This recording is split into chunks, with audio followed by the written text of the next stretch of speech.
Well, hello, everybody. Hey, this is Dan at Fistbump Media. Uh, First of all, welcome to lesson number 4 in the Awesome Blogger Seminar. I'm excited about this one. This is the third step in building your six-pack abs, right? It's your abs workout. And this is a cool one, too, because I know we talked about the first step in the six-pack abs is creating really great content, right? And we talked about having a strategy and how you're going to kind of build this great content and everything. And then step 2, we start focusing on promoting it. In the last lesson, when we talked about promotion, the big idea was that we're going to flip that kind of 80-20 kind of devotion of time around, so that it's more focused 20% on the content creation, 80% on the promotion.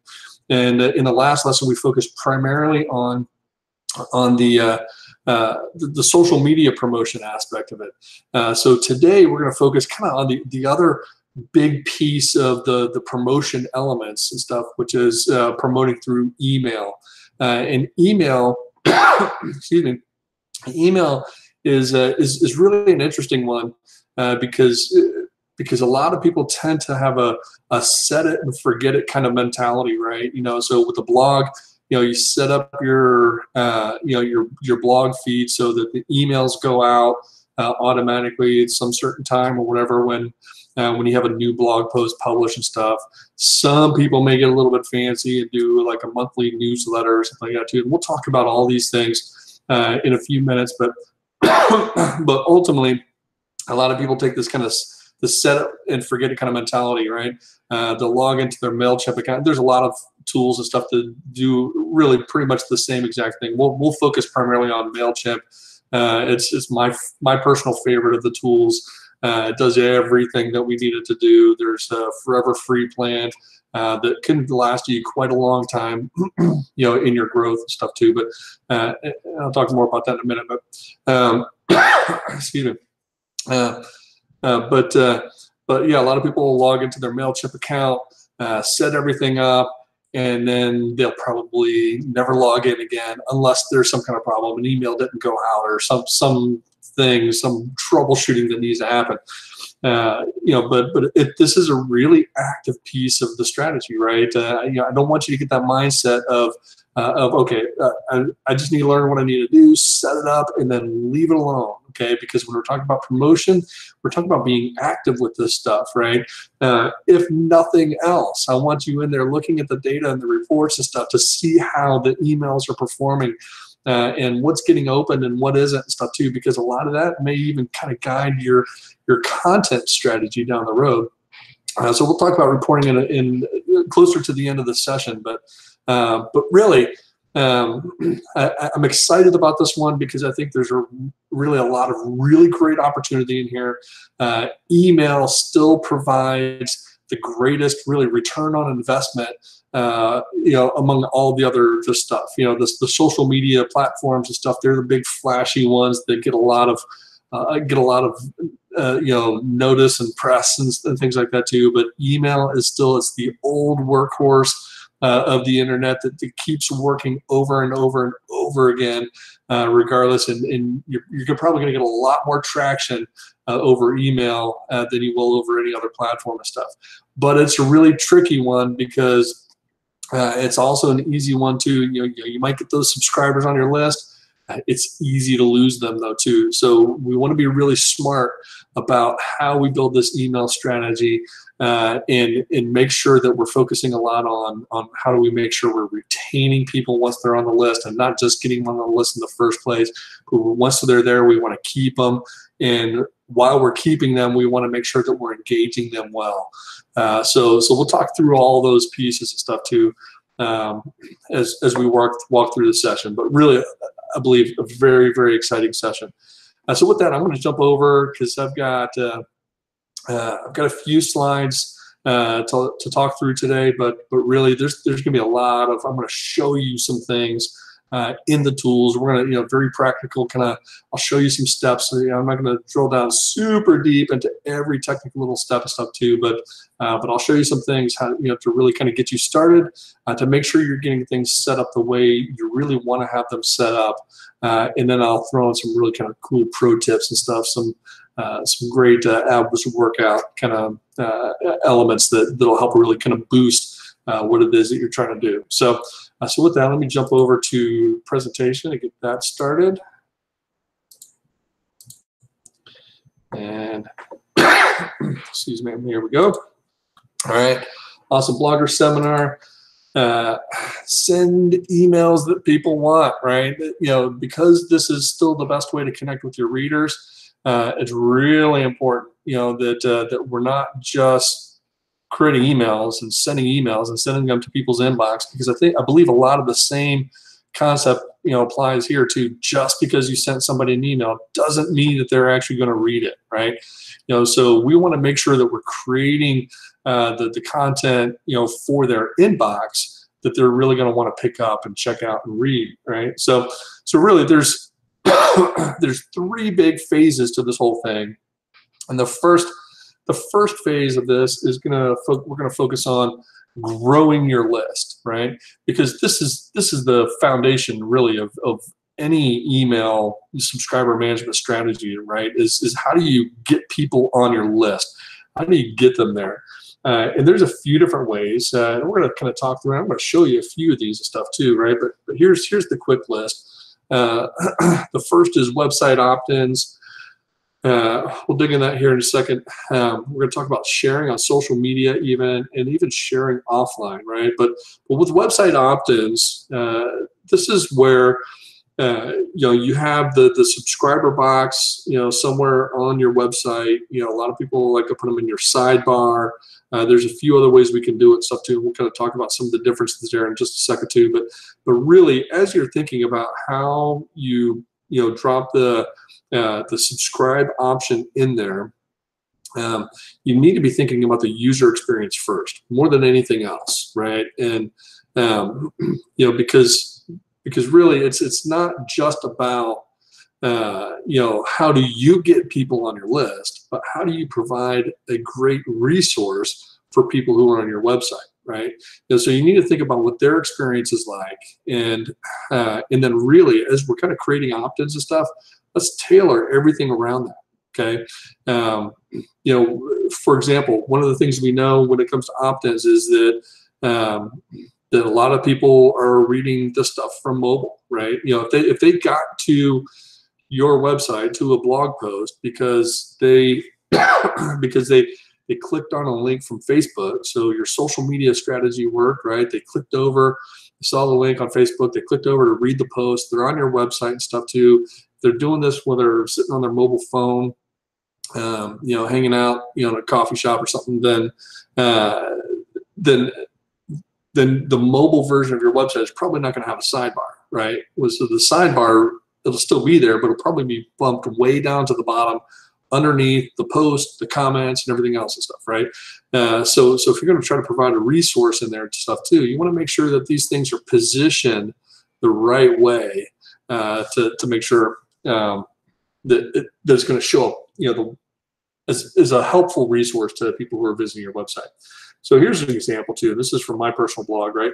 I'll just show you real quick. I've got this blog post too, and you can see, and we're going to talk about design later and stuff too, but you can see, even from desktop, I've gone to a no sidebar kind of design, really to mimic the mobile experience.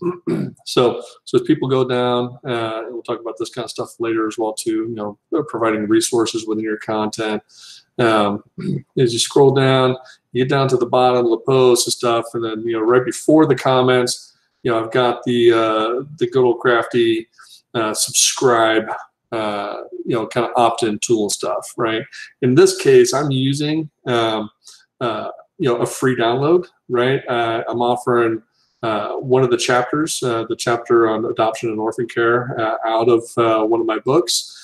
So that that's the encourage people to subscribe kind of thing too, which is really, if you think about it, really great placement. This is this is a actually, I was thinking I had another post here, but you know, as people read my writing and stuff like that, right, then offering another piece of my writing from one of my books, something that people would have to pay money to go get on Amazon or in a bookstore or something like that too. You know, they can get a piece of free content out of it and stuff too. And it's not just a chapter. The way this book is written, each of the chapters can really be its own standalone piece. So, so to offer that as a you know, what we call a lead magnet.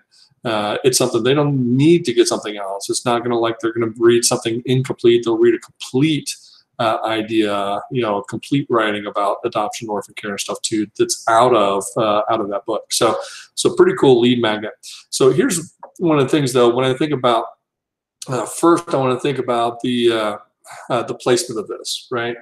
So from a design perspective, you'll notice I'm using this kind of bottom of the post kind of structure for that lead magnet, right?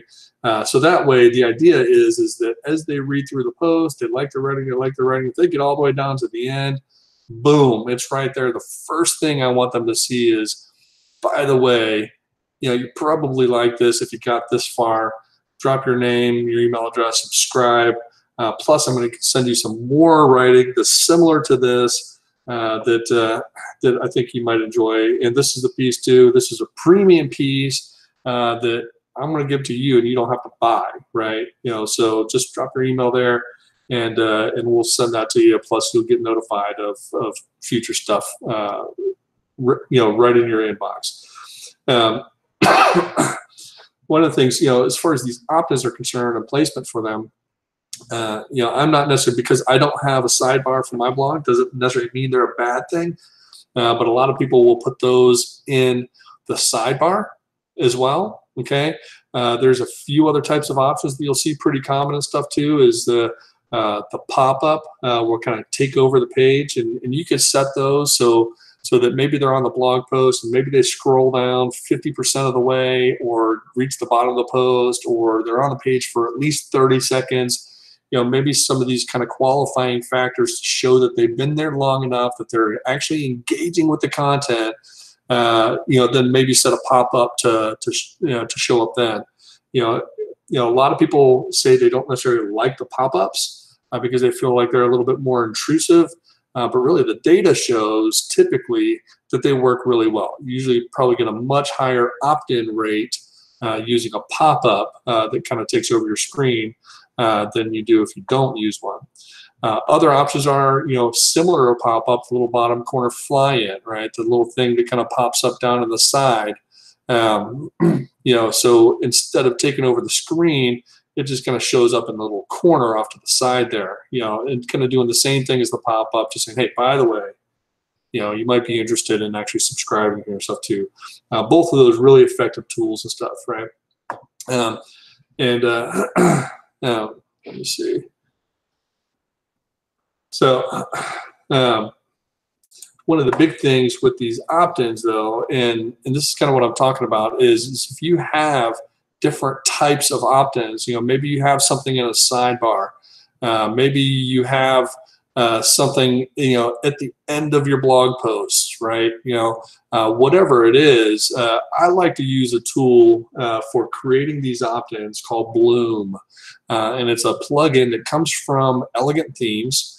And actually, if you're under basic hosting or better here at Fist Bump Media, you actually can get access to this tool for free. It's a premium tool, premium plugin, but you can have it for free as, you know, part of the license that we have, an agreement we have with Elegant Themes, that we can include it with our hosting packages and stuff. So it's a pretty cool tool, and one of the reasons I like it is because it allows you to create all different kinds of opt-ins, right?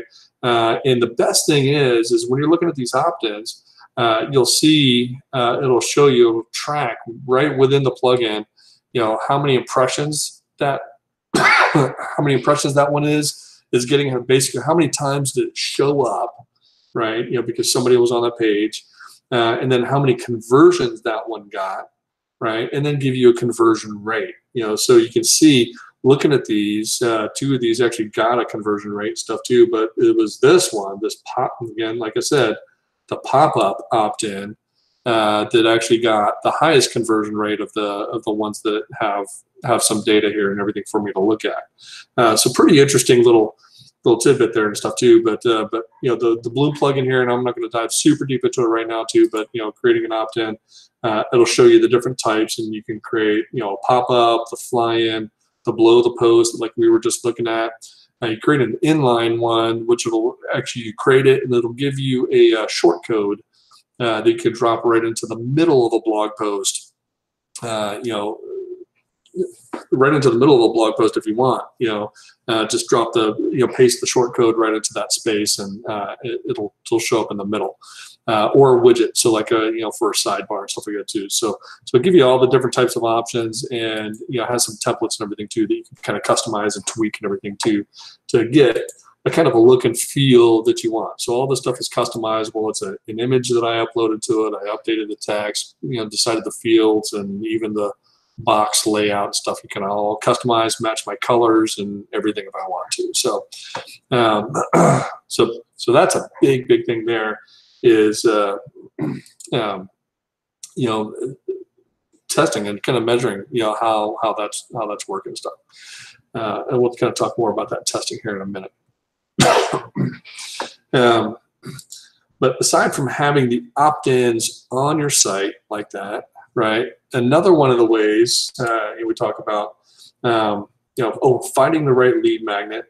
You know, so when you're creating those opt-ins and stuff, and you want to try to use maybe a lead magnet might be some kind of free download, and it really depends on what kind of blog you have, what you're focusing on. If you're focusing on a lot of recipes, maybe you have, you know, hey, here's our favorite summertime barbecue recipes, or, you know, whatever, right? You know, that's just really going to depend on kind of content you have. But really, I would kind of encourage you to think about when you're creating, thinking about creating your lead magnets and what it is that you have to offer. One of the best things that you can do is just ask, right? And you know, I don't say just ask as just ask people what kind of free download they want.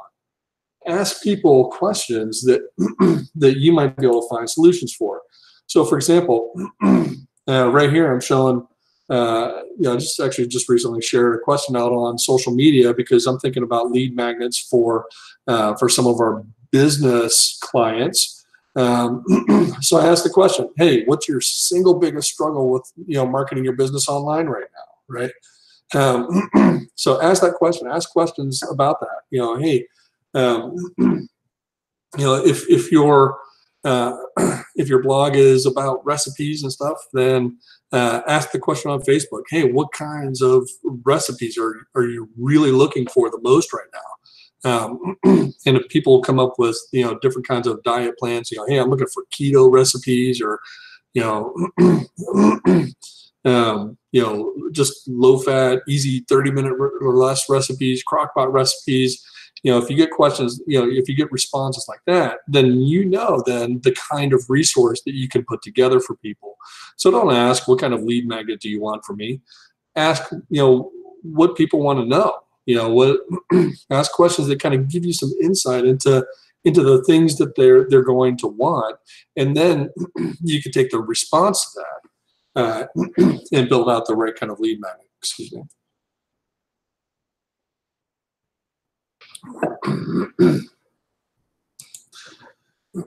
And then with website opt-ins, we just talked about this too, but really test everything, right? And here's one of the really cool things too, and I'm going to jump back to this real quick just to show you a little bit what it looks like. I'm going to make one of these active here real quick so that we can play with it. But one of the cool things too, and I love this about this Bloom plugin, is not only does it give you the opportunity to create the different types of opt-in tools and stuff too, but you can even build in what we call an A/B testing, right? So you can say, hey, I've got an opt-in here, and it's in my sidebar, and I use it with a blue background. But you know what? I'm I'm going to add a variant. Maybe I'm going to change the text on it. Maybe I'm just going to change the color of the background from blue to red, or maybe change the color of the subscribe button to red, or whatever, right? You can add variants here and stuff too, and it's going to show you. And what it'll do is it'll split up and say, hey, half the visitors, if you have two variants, half the visitors are going to visit one version of the opt-in. The other half are going to visit the other version of the opt-in. And then you'll be able to see and kind of track the conversion rate for each of those different opt-ins. So you can say, hey, the one with the red background, it got twice the conversion rate as the one with the blue background. So let's drop the blue background one, and we're going to stick with the one with the red background because that's performing better. Okay, so that's a big thing as you're creating these opt-ins and stuff too, is really to try to test everything.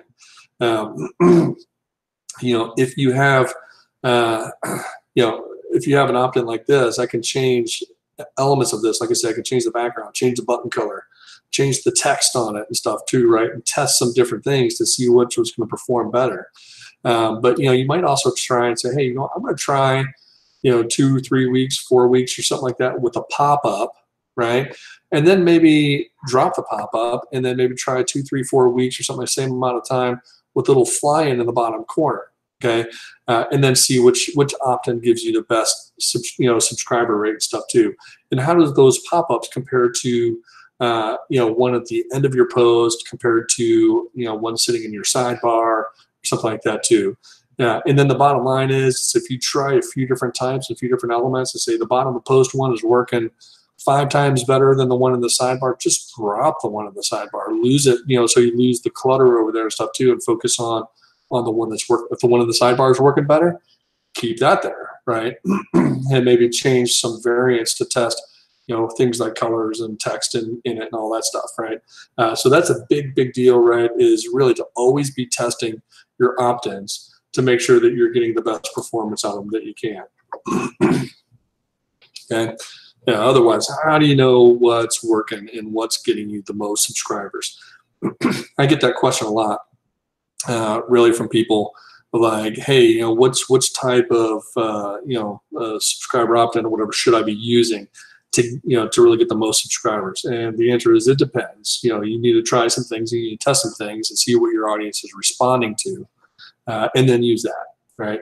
That's going to get you the best result. So if you're using a website opt-in and you're asking people, what kind of questions they have, what kind of struggles they have, what kind of resources they're looking for and stuff, and then you build your lead magnet to match that, right? And then you're testing everything and A/B testing and trying different types of opt-ins, then you'll start to see, really just based on website opt-ins, start to see your subscriber list grow pretty substantially, pretty quickly and stuff, because you're focusing on continued improvement over time.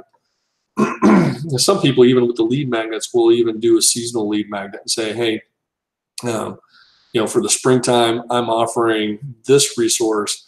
It's going to change in the summer, and I'm going to put it on a new resource in the summertime and stuff too. So share on social media, right? This is one of the other ways to kind of get some subscribers. And a lot of it, really, you think about it, is just ask people on social media. A lot of people think I need to get people on my website before I can ask them to subscribe. Okay, so one of the things I'll show you here real quick too, and this is in MailChimp, and I'm looking at a list. I went to sign up forms and then the form builder, and then as I create the form, and this is just a very plain Jane one that really no features on it and stuff right now, but you'll see it's got a sign up form URL, right? So that link will create, basically, it's a page that is this. Okay, so if I design this to make it look nice and use an image instead of just text there, and put some reason why they need to subscribe here and that stuff too. Basically, that I'm creating that page. It's like a landing page for subscribing to my email list. So this link here is really valuable. Okay, so I could take that link and go to Facebook or Twitter, right? And here's an example too, right? Where with the Fist Bump Media Twitter account, I've just said, hey, we've got some great resources for managing and growing your blog about to release. I'm working on some blog posts and things like that too that I know will be really helpful to people. So why not just ask? hey, subscribe to our blog now so you don't miss the updates when they come out. And this is a converted version of that same link, but basically it's that link. It's that link to the sign up form URL that I'm sharing, a couple hashtags, image, and stuff too, so that people kind of see. It's like, hey, I'm encouraging people to subscribe, right? So if I do that kind of stuff on a somewhat regular basis, do it through Twitter every once in a while, on Facebook and stuff. If you've got some big stuff coming, go ahead and ask people to subscribe so that they don't miss it when it does come out. Okay. So share on social media. Just ask people to subscribe there, and to share offline. Right, and this is one of the biggest ones that I think people miss quite often. And make it really easy for people to opt in, even when they're offline. So if I'm hanging out with people, if I'm at a conference or something like that, maybe I've got some business cards made for just with my website address and stuff like that as well too. Here's a really cool thing too as well. In the same place, when I go to sign up forms, go to the form builder, looking at the form and create that landing page here, right? Too, it's got QR here, right? And this is really cool too because I can take this QR code, right, and I can drop it onto a business card or something like that, and hand it out. In fact, my Fistbump Media business cards have a QR code just like from here, right on the back side of the business card, so that people can look at it, pop with their phones, go ahead and subscribe to my email list and stuff. So it's an easy way to take an offline experience and use something to create those subscribers. If I'm talking to somebody at the coffee shop and say, oh yeah, I'm a writer. I actually just wrote a story about this. You can send them to your website and stuff too. So, but or hey, I'm working on a blog post about this idea right now too. Once you scan this and you subscribe, so you get notification, in your email in your inbox for that.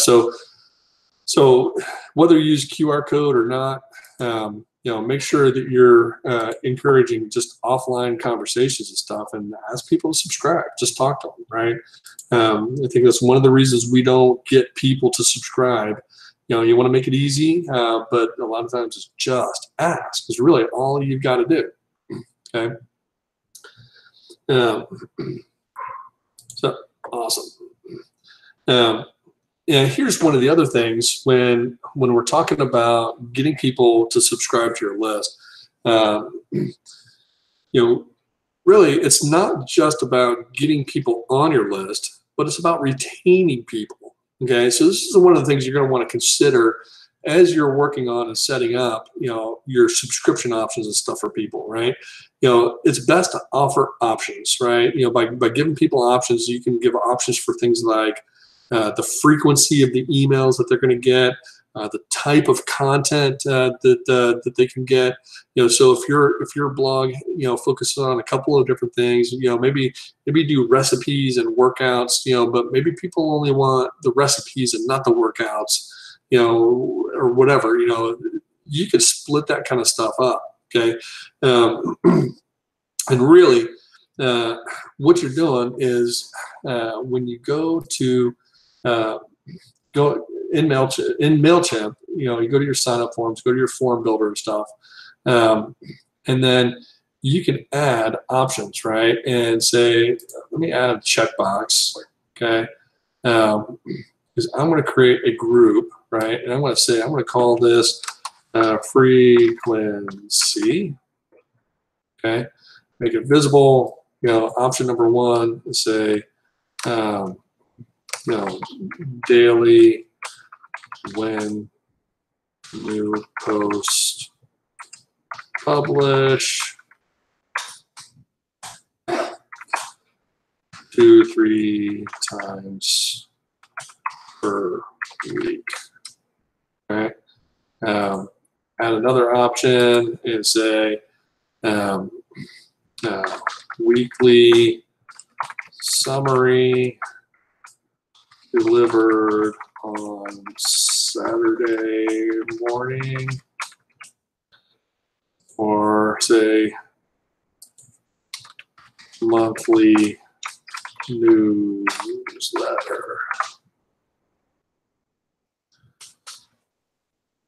delivered on the 15th of each month. Okay. So you save that. So basically then what I just did is I ended up creating some options. And by using checkboxes, people can subscribe to more than one if they want to, right? So you say, hey, give me all of those, right? I want to know daily when they come out. I don't want to know, maybe I don't want the daily. Maybe give me a weekly summary and a monthly newsletter, or give me just the weekly summary. So I have my Saturday morning reading set up and everything, right? Whatever it is, you create those options so that people can do that, and I can create as many of those options as I want, right? I can add another field and say add another checkbox and say type of content and say because we use as an example recipes and workouts. Okay. So now they have those options as well too, right? Now you don't want to get too crazy and offer so many options that gets overwhelming and stuff too, but giving people a little bit of a choice like that will help you kind of narrow it down. Now what this means is we're gonna take a look at this here in just a minute. Is really essentially we're creating subgroups that we can kind of segment out for different types of email campaigns. So if somebody just got on my list and I set up like a daily blog feed campaign, so the new blog post goes or new email goes out every time a new blog post is published, then that's the only option they have, right? But if that's just turns out to be too much, I don't want 3 emails a week or something. Give me one email on Saturday that kind of covers everything that you posted this week and stuff too. Then you'll have a separate email campaign saying, hey, for subscribers on my list who selected this option, right? Then let's send them this email. Okay, so you'll have daily post frequency, you'll have weekly post frequency, monthly post frequency, content type or whatever too. You can set all those options out so that people get the right kinds of emails for what they're doing. It means you probably have more campaigns running, but those campaigns will be segmented, resulting in a much better kind of conversion, basically, of people getting the emails that they want. Because what you don't want them doing is starting to get emails in their inbox that they don't want, that they're going to ignore. So the more engaged you can keep them by sending them the most relevant information that they're looking for, is really the best way to go. And this is where that starts, is by creating those groups, by adding like a checkbox field in your forms, in your sign-up forms. Now, one of the tricks with this though too is that right now today, a plugin like Bloom doesn't pull in the extra checkboxes and things that we're looking at. Pull in email address, first name, and last name. So if you want to do this, maybe use this link here to just have a button on your page that, hey, subscribe here, and it opens up this landing page. Once you've designed it pretty, with the image for the header and all that stuff, it opens up this landing page, giving them all of the options or something like that too, and that works just fine. So just know that how you set up your form may determine how well that integrates with other tools like that Bloom plugin, for example. So, and by the way, this will work great with the tweets and the QR code and all that stuff too. So, all right. So change that frequency, and I'll talk about the setup for that here in a second on the campaign side. But on the list side, that's how you set that up so you can focus on offering different options for frequency or the type of content, or both if you want, will really help kind of keep that retention rate high. All right, so the next step, that's growing your list, right? We're focusing really primarily on your website opt-ins, sharing on social media, sharing offline, right? Create the options and stuff too that's going to get them specifically the exact kind of content that they really want, which is going to help your retention rate, stay really high. So from growing your list, then the next step here is managing your list. Okay. So one of the first things I want to kind of point out here as it relates to managing your list is I want to go back to CoSchedule. We've talked about this in previous sessions. We talked about in the creating great content, using the CoSchedule tool. If you go to the coschedule.com, scroll down to the bottom, there's a tester for like your blog post titles, your headline analyzer.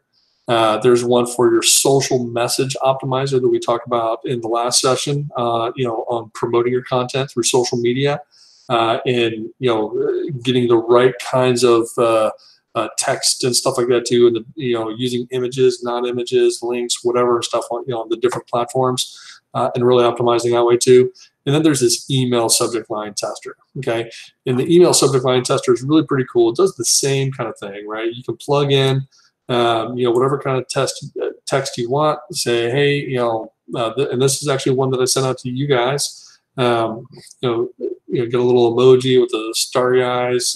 Exclusive 6-step blogging course is coming. I score my subject line, right? And you can see that that scored is 71. So it's kind of a little bit on the higher side. Highlighting words that increase opens, right? The exclusive, the course is coming. Were all terms that boost it. Show, because of the email, do it as a title, in title text where it's, the caps of the first letters of each word instead of as a sentence with some lowercase, all caps, not good. I put some numbers in there. Yes, having a number that this is a 6-step course, having that number will help increase open rates. The fact that I use an emoji in the email subject line will help increase open rates and stuff too. Even show me a preview of what those look like, in different inboxes on mobile, and so on. But yeah, you plug in a email subject line, you may get a little bit lower score. This will give you the opportunity to play around and test different things too. So so that you can see, and even has the word banks for words that increase opens. You can check that out and find some words there and stuff too. Here's the thing. When you're creating your email campaigns, one very common practice, and this is a practice that I actually recommend, is that if you're sending out a like your RSS blog feed, so you publish a new blog post and have that sent out as an email, and I'll show you how to do this in just a second, right? But I like to make sure that that blog post title becomes the subject line for the email, rather than kind of a default, hey, new post from myblog.com posted on January, February 3rd, whatever. Okay, but what's interesting then is if you think about email subject line, the most important element of your email is going to be the subject line, right? Because the subject line is going to be the piece that determines whether or not somebody actually opens that email or not. So you want to have strong subject lines. Now, typically, a strong blog post title should be clickable stuff too, but doesn't always necessarily translate into a strong email subject line. Okay, so it's interesting. If you get some blog post titles that you like and they're scoring well, try to drop that in the email subject line and see how it performs there. Okay, so that's kind of a word of caution about just letting things kind of default, because it may not be the best performing option for you. Managing that stuff manually may actually perform better than setting any kind of automated kind of thing. So I'm not saying I'm against the automatic RSS blog feed, but like I said, just think about how some of this stuff translates and everything too as well. really the manual touching of your email campaigns and stuff like that too is going to give you better opportunity to fine tune things, like the email subject line and stuff too, so that you can really improve their performance. Okay. So let me see. All right. So where we're at, let's look at campaigns. And I'm going to look at these pretty quickly. I just want to highlight a few things too. But in MailChimp, you've got your list, right? Your list is the group of people. When they subscribe, they get onto a list, right? And then the campaigns is then what you do to send those emails to the people on the list, okay? But the campaigns is the emails themselves, where the list is the people. Okay, so we're going to take a look at a couple different campaigns. I'm just going to kind of click through live here on some things because I want to highlight a few elements that are really important. Right, there's a lot you can do here in MailChimp and stuff too. We're going to focus really primarily on the email here. So I'm going to create an email. So here's the thing. Once you get into email, you have a few different options, right? You have your regular and automated plain text. We're not going to talk a lot about. I tend to shy away from just plain text typically because it takes out a lot of the tracking mechanisms and stuff, so that you don't get as much information about how it's performing. You can simulate a plain text in a regular kind of campaign depending on how you build it. And then maybe test out, I'll hit that here in just a moment, but let me see. Okay, so I'm just going to create a test campaign here, a regular email. Now, regular emails can be used for a couple of different things. Regular email can be used for one-off newsletters that are not generated from automatic content. So like I publish a new blog post, so this is going to go on. But if you're manually creating like a monthly newsletter or whatever the frequency is, you can do that here too. You can do this to send off other one-off communications as well too. So one of the things I know a lot of people like to do too is if especially when I see some of the people who maybe change up their lead magnet quarterly, right? The new lead magnet that comes in the spring, they're offering to new subscribers and stuff too, but they want to make sure that their existing subscribers are taken care of as well. So they may send off a regular email campaign like this, just a one-time email saying, hey, by the way, I'm offering this, here's the new spring download that I'm giving to new subscribers, but I also want you to have it too. So you keep your existing subscribers happy by sharing that content. You don't want to tempt somebody to say, oh, I really want that resource, but I'm already on the list, so I can't get it. So now I need to unsubscribe and then resubscribe. Just go ahead and just send it to everybody, right?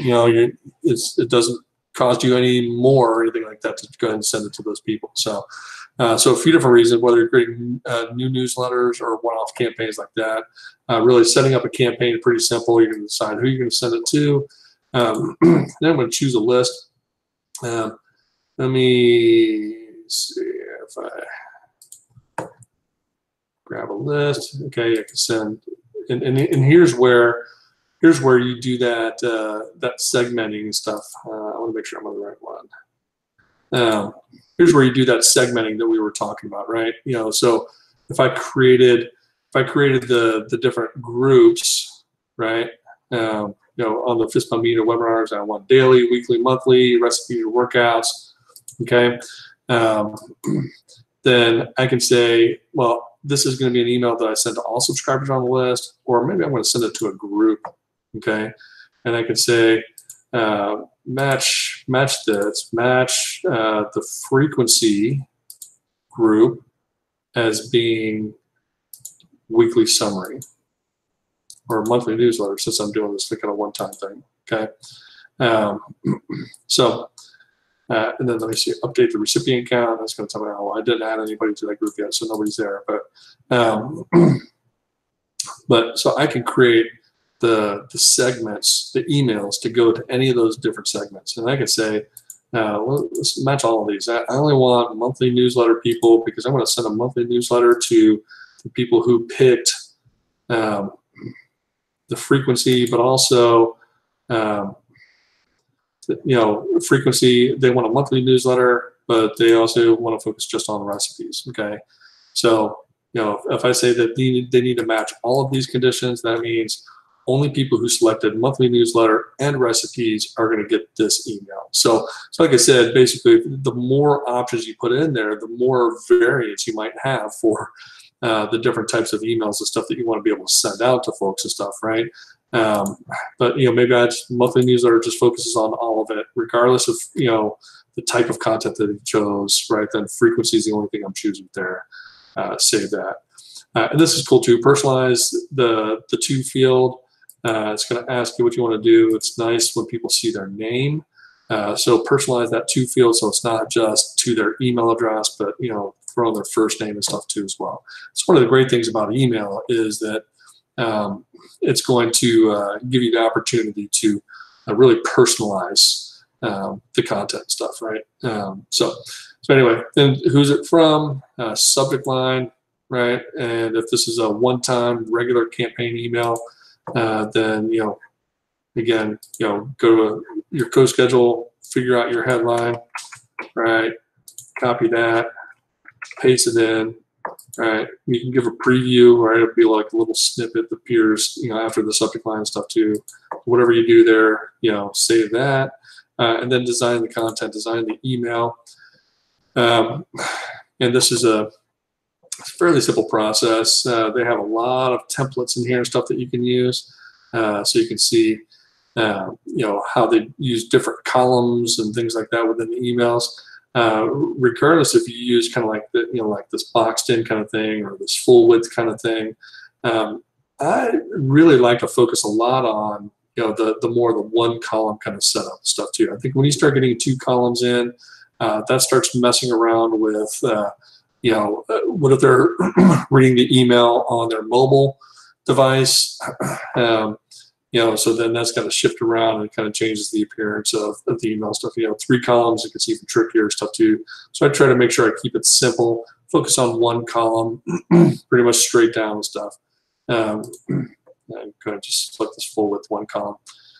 And then once you're in here too, in MailChimp, this is pretty cool. This is really just kind of a drag and drop kind of thing too. I can click on add my logo. I'm going to get my logo. So just use there's a Fist Bump Media, and then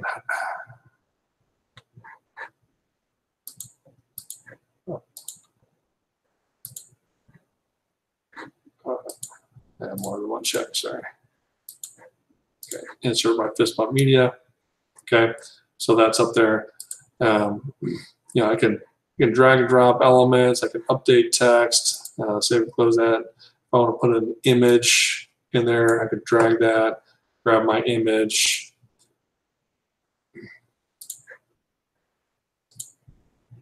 Okay, so you can see how easy it is to set that up and stuff, right? So, so I'm not going to go through every element of designing this and stuff too, but you can see it's pretty simple to drag and drop and create that email and everything.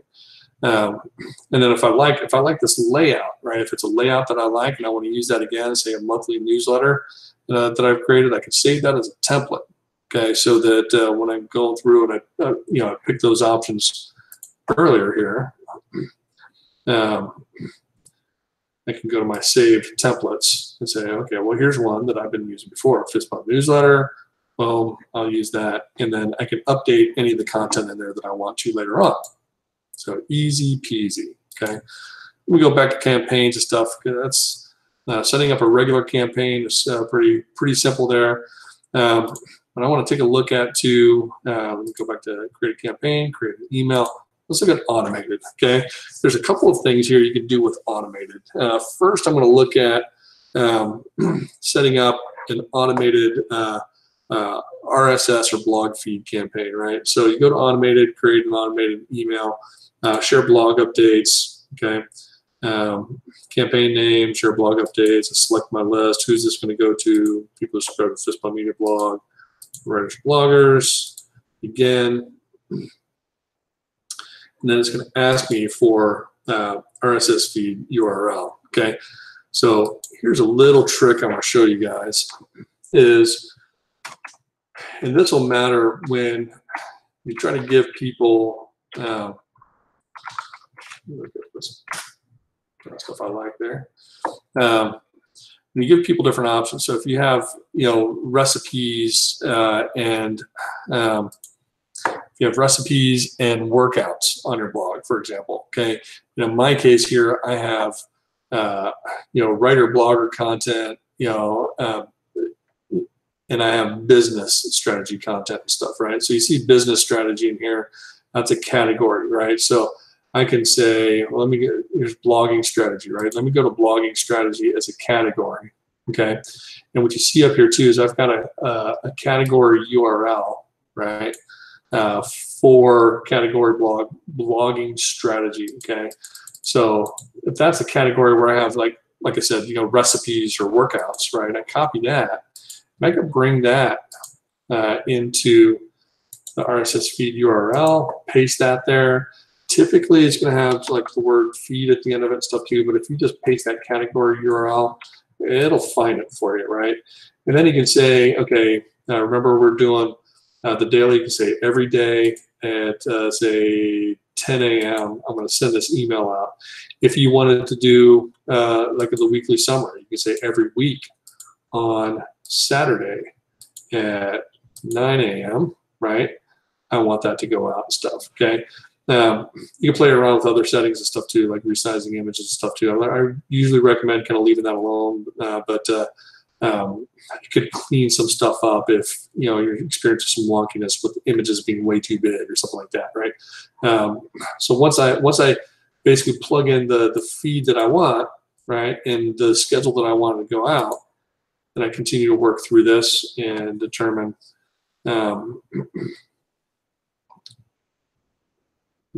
who's this going to go to. This is going to go to writers or bloggers. Again, I could choose my segment, or group, right? And say, again, give me the people who wanted, I didn't do it with this list.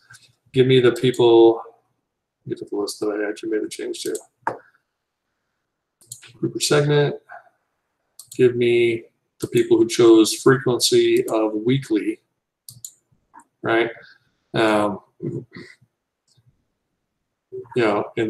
maybe also say, if I'm offering all of it, recipes, for example, okay, because maybe that's the blog feed that I used, okay.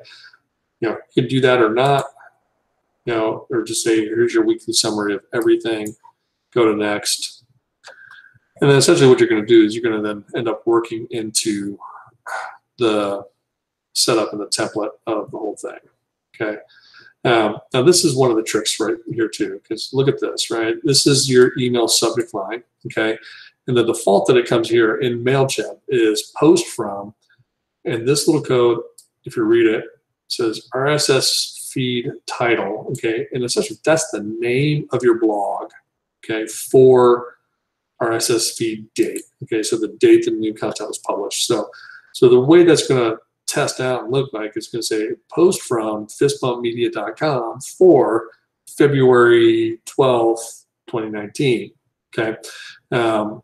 Which is really not, if you tested that as a, over in CoSchedule as a email subject line, it is not going to test well, okay? So here's a little trick. One of the things I like to do is, especially if we're doing that RSS feed thing and using your blog post, let's get rid of all of this stuff. And instead of saying RSS feed title, I want to say RSS item title, okay? And there are some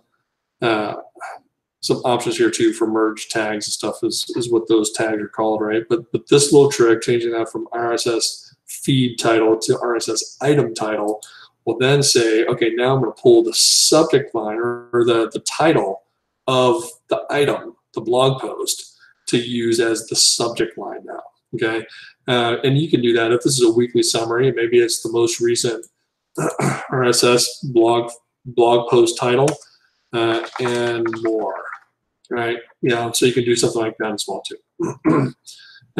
From name, whatever you want. You can say your name if you want. and the email address,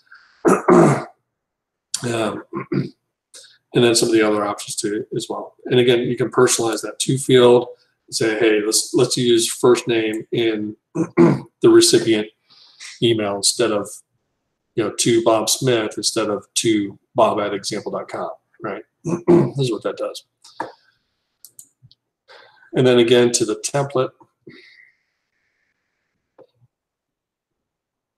Okay, choose your template. I'm just going to choose this one column again here real quick. And then instead of having plain text on here, let's delete that.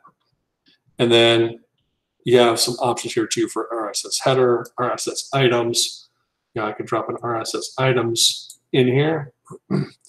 And what it'll do is this is going to show me, this might be good for a weekly one to use excerpts. Or you can use full content. You see it's going to change up the code and stuff, what it's pulling in there. But if I said excerpts stuff and I want to see what that looks like, then I can come up here and preview and test. Enter preview mode, and it's going to show me what excerpts from the last several blog posts are. Okay, and you can see here the subject line is using the title from the latest blog post with the and more that I had on there. And it's giving me an excerpt here instead of the full blog post content. That's like I said, if I wanted to do full content, I could do that, preview and test.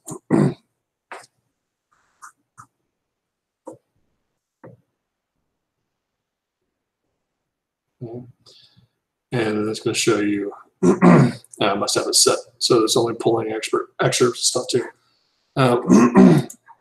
Or I didn't save that yet.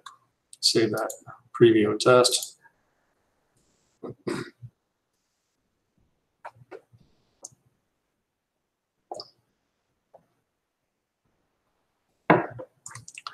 So now it's showing you the whole blog post. Again, like I said, some wonkiness with the images and stuff, maybe play around. So, so anyway, kind of get the idea there of full text and excerpts and stuff. And a quick note on comparing full text to excerpts. Some people like to use just the excerpts because it forces the reader when they're in the email to click to go over to your blog, because then that counts as a stat on your blog. My philosophy on this is to get them to engage with the content, period, regardless of whether it's in your email or on your blog. Really the right or wrong answer just really depends on what your users are actually doing, and we'll see how that falls out in the data and stuff.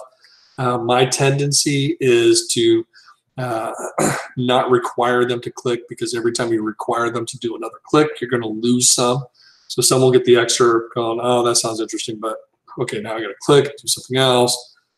If they just saw the whole thing in their inbox, to me, opening that and reading that counts as an engagement with my content. I don't need them to click to the website for it to count as an engagement with my content. I look more holistically and say, okay, I've had X number of people read the content in their email, plus I had X number of people read the content on the website. I count both of those together to help me understand how effective that piece of content was. So anyway, but up to you. Test that, right, and try it out. Try it with excerpts. Try it with full content stuff too. If you are offering frequency options, my tendency initially, and again, like I said, test this with everything stuff, would be the daily blog posts and stuff to send the full content, and then weekly summary send the excerpts, because then that'll appear more as a list of recent posts, that then they can click through to read the whole thing if there's one on there or two on there that they want to read the whole thing before. So that would be my tendency. All right, so I'm going to jump out of this real quick too, because I want to show you one other use for these automated campaigns, not just the blog post. Okay, And I'm going to hit this real quick too. We're not going to look as much at the design side of it. But I like to do this. When you're looking at automated campaigns, here's the thing, I've been blogging for 12 years, right? So I've got a great deal of content on my blog. If I find a new reader and they subscribe to my blog today, they will start getting new blog posts from here on today out. But I have 12 years worth of content that may be interesting to them. Okay, so one of the things that I like to do is, maybe jump over to my Google Analytics, and I can look at, for example, I actually just kind of do this real quick. I go over my Google Analytics, and in Google Analytics, if you go to behavior, and then say site content, and say all pages, right? That'll give me a list of the top content and stuff like that too from my site. So I can find what are the most popular blog posts and stuff too, right? And then if I can, just by looking at it, if I notice notice themes among the content, say, oh, okay, well, here are, again, using the recipes and workouts examples and stuff too. Here's our top 5 recipes from the blog. Here's our top 5 workouts from the blog and stuff, right? Then I can, say, tell you what, you're a brand new reader. Let me send you a welcome series, okay? And then, when you subscribe to, let me see, I'll get a little bit tricky here too. That one that we did a little customizing, right? Begin, okay?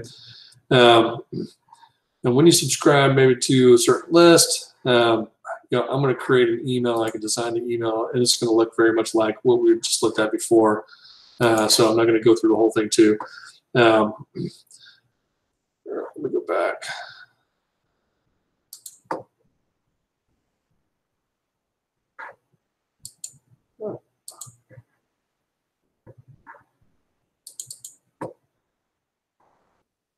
Back here, campaigns. Welcome to a series. List. Begin.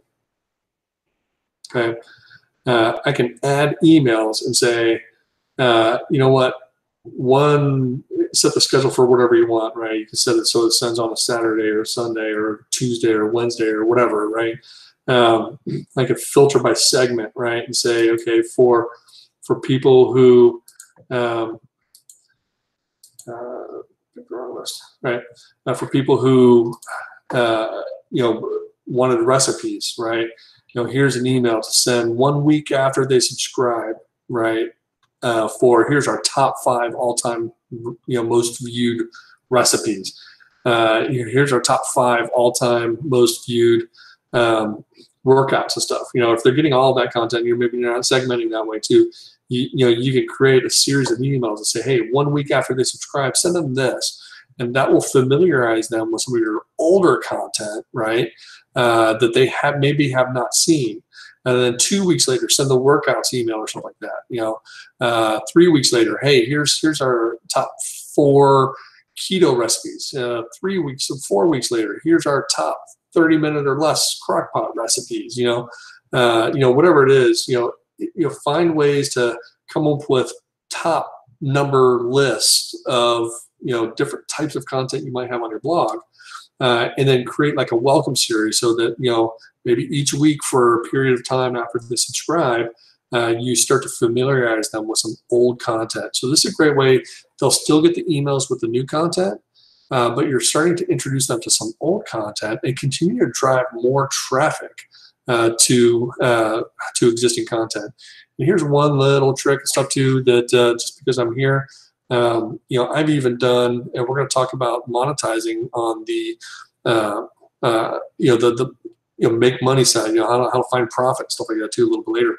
One of the ways we do that is with affiliate relationships stuff, right? So if I write a book review, we talked about book review, movie review, whatever, stuff like that too. Those kinds of reviews, if you're reviewing some kind of product on your blog, you can have an affiliate relationship with like an Amazon and link to that. So if I have a book review and I have an affiliate link to go buy that book on Amazon on my blog, it makes sense maybe to think about having part of your welcome series. Here's the top 5 book reviews by popularity, but because my Google Analytics is telling me that these are the most trafficked book reviews. Here's the top 5 book reviews that we've ever published. So you're driving traffic to those. And by saying top 5, you're automatically sending the signal to your email subscribers saying, this is important content. You're going to want to check this out. And that's really going to encourage the click-throughs for them to go through and say, if they see the top 5, maybe they don't click on all of them. Maybe they click on 1 or 2 that find them particularly interesting.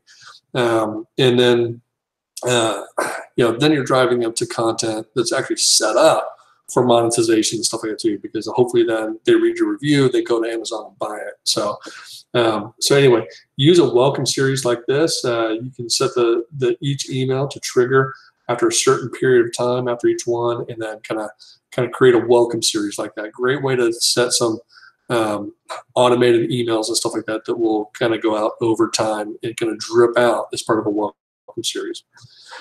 All right. And then the last thing that I wanted to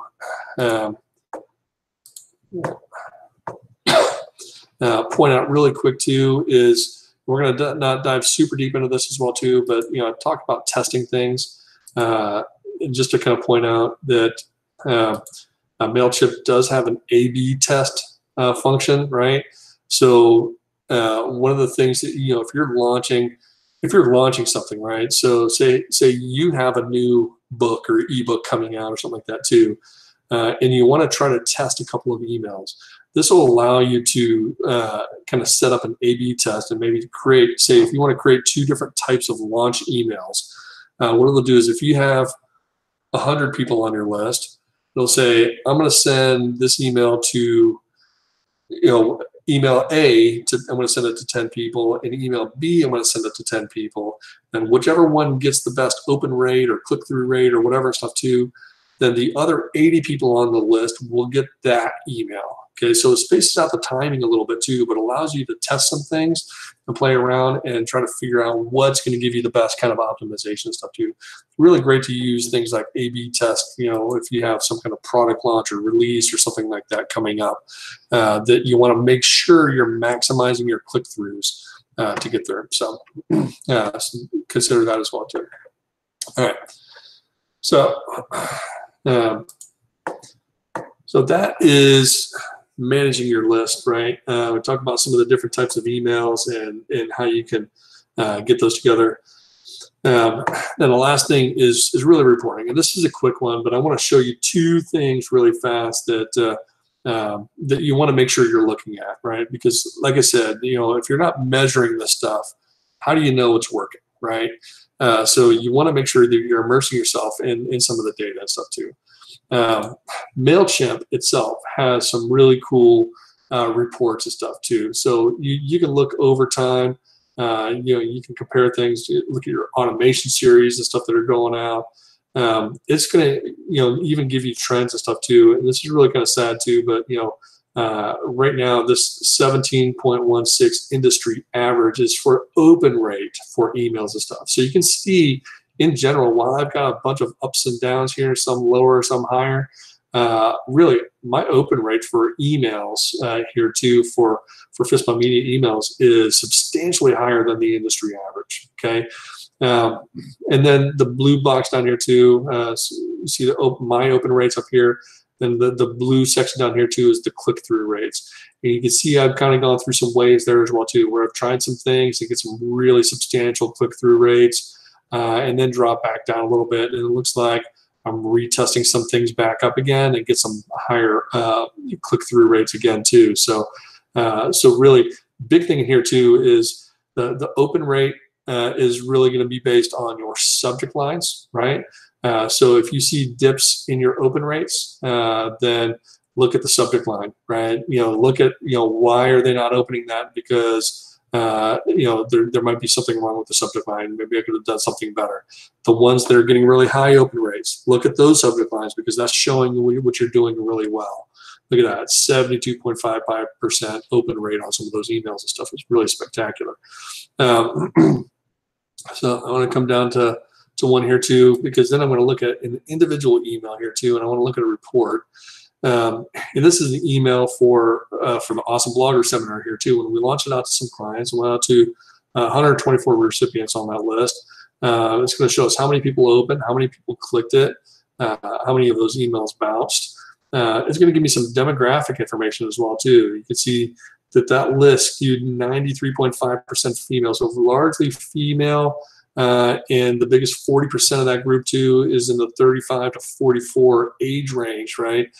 So that tells me as I'm working with this list, and maybe I have some follow-up emails to send out, how does that impact, knowing that it's really primarily 35 to 44-year-old females on the list? How does that impact how I put those emails together, right? So it'll tell you a lot about your audience. You get some information here too about top links clicked, of all the links in your emails, which ones were clicked on the most, okay? So you can tell where are those people going, right, to get to, the different stuff that you're trying to point them to.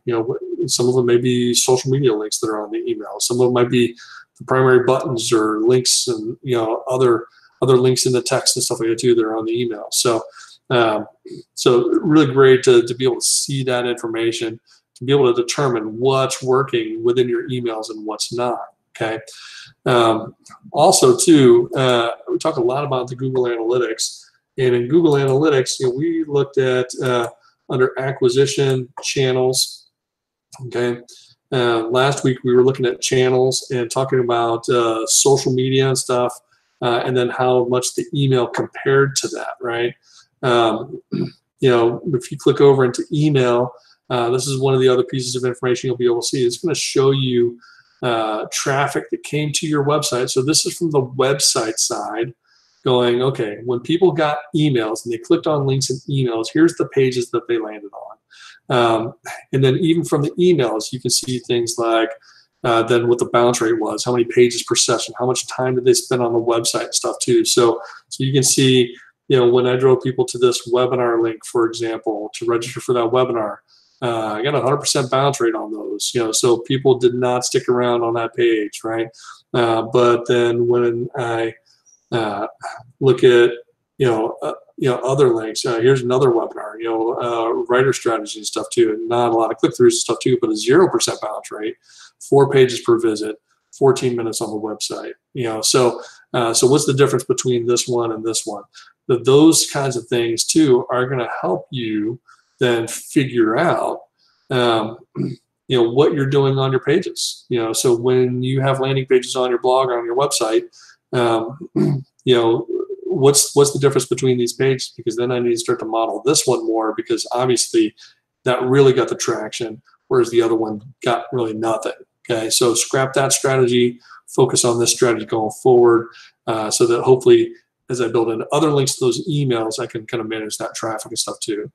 And it's really interesting too as well. When you look at over time, I can see, hey, May 16th here, there was a spike in traffic. Again, I'm looking just at email here. Right, there was a spike in traffic there too. If I take that back and go, look back at my reports, right? You can see May 16th. May 16th is this email, right? It's an email that has 71% open rate, a 32% click-through rate, one of the best click-through rates that I have. So that email is going to be a model for me too. It show me which one it was, but that email will be a model for me as I look at how I design my emails to go out, and use those best practices to drive that kind of traffic to the website, right? And then, as I'm monitoring that traffic and stuff, I can zero down on that day, change my dates here and say, let's look at just that May 16th. Okay, find this interesting here. May 16th. Then we look at just that day. Right, so beginning and ending just May 16th that day. So we know we got the high traffic that day. And then of that, here's the links that they landed on, right? Which of those, you see there's a couple of them here too that got got low bounce rate, longer time on the site. Others got really high bounce rate. So, so you can drill down on the data and see exactly how that traffic that came over from here, right? How that traffic performed on the website once they got there and stuff too. So it's really important to kind of look at those two things in your reports, in your MailChimp or whatever other email platform you're using, and then in your Google Analytics, go to your acquisition, all traffic channels, and then go to email to see how they're performing once they're on the website that way. So it's really, really important stuff. Okay, so that is that's the bulk there of that content. So here's the deal, right? Here's your abs workout. Okay, the first thing I really want you to be doing and focusing on as it relates to your email stuff here too, when you get to this step, is to review your opt-ins, right? Look at the opt-ins you're using on your website. Are you using a tool that allows you to kind of track and measure how well those opt-ins are performing? Try some different places. Try some different types of lead magnets, right? Ask your audience the kinds of things that they're interested in, right? So that you can start to determine, hey, what kind of recipes are you looking for, right? If you've got 100 recipes on so-and-so, maybe you could put together, a small little PDF downloadable ebook or something like that, on those recipes. Whatever it is, ask the questions to help you figure out what the right lead magnets are. Build those lead magnets. Use those in your opt-ins and stuff to test everything, measure how it's performing. Share on social media, share offline, right? To make sure that you're really driving the traffic that you need to drive to grow your list. So your abs workout, review your opt-ins, right? Make sure you're optimizing how well you're getting people on your list. Clean up your campaigns, right? So especially if you're going to use any kind of group segmentation, stuff like that in your list for things like frequency, or the type of blog post. Don't feel like you need to do both of those. Maybe one isn't, maybe just focusing on frequency is enough, right? To give people the right kind of frequency that they're going to want. Maybe focusing on the type of content is better, and just everybody gets, daily or weekly, however you want to send out your feed and stuff like that. But it's focused on the different type of content that they get. Either one can be really effective, but kind of think through that strategy and how that's working for you. But clean up your campaigns and you need to set up each of the campaigns separately so that you can do that. And think about that welcome series, because that could be a big boost for driving more traffic onto your site, especially to help you meet certain goals for the types of posts that you want to try to get more eyeballs on. Stuff that you've written a long time ago. It's great, great, great value. Still has great value for you. And then as you're looking at the data, right, when you see, hey, what's my click-through rate, in my MailChimp, or whatever other email platform? What's my open rate, for my emails? What's my click-through rate? Know those numbers, but set a benchmark for yourself, right? Because to answer what is the right number for that, what kind of open rate should you have? The kind of open rate you should have is better than the open rate that you're getting right now, right? So we're looking just to improve on what you're doing, not necessarily say, okay, well, if you're not getting 50% open rate, then what you're doing is a waste of time. A 40% open rate could be great if your current open rate is 15%, right? So we always want to try to, benchmark against yourself, but look at that information stuff too. Start to identify some of the things, the metrics that kind of give you some clues as to what content is working best, because we want to start building models towards that stuff, right? If the newsletters are working well and your subject lines for those newsletters are great, then let's just replicate that over and over and over again. Keep doing that same thing. And watch how that traffic is performing on your website. So that's your abs workout this week. Review your opt-ins, clean up your campaigns, maybe set up a welcome series like that too, and then create some benchmarks for yourself so you know what's moving the needle for you too. So over time. Now with that, that is creating the emails and stuff, and creating the email that people want. So as we move into the next lesson, right, then we're going to start finally focusing on how do you build a great website, right? This is going to be really important because now that you've got great content that we're pushing out, we're promoting that content really well. We want to try to craft a user experience on your website that's really going to kind of funnel people into the way that you want to get them to funnel. This really going to kind of move the needle for you, but not just for the purpose of moving the needle for you, but by creating really great experience for them while they're there on your website. You want them to be able to engage. You want them to be able to go, yes, this is worthwhile. Make it easy for them to share, all this stuff, right? So there's going to be some things that we're going to look at from how do you build your website that'll help you kind of fine tune that stuff to make sure that you're creating the best experience that you can for your readers when they come over. So with that, that's the Awesome Blogger Seminar for today. Boom, big fist bump for you, and we'll see you in the next session on building a great website. Thanks.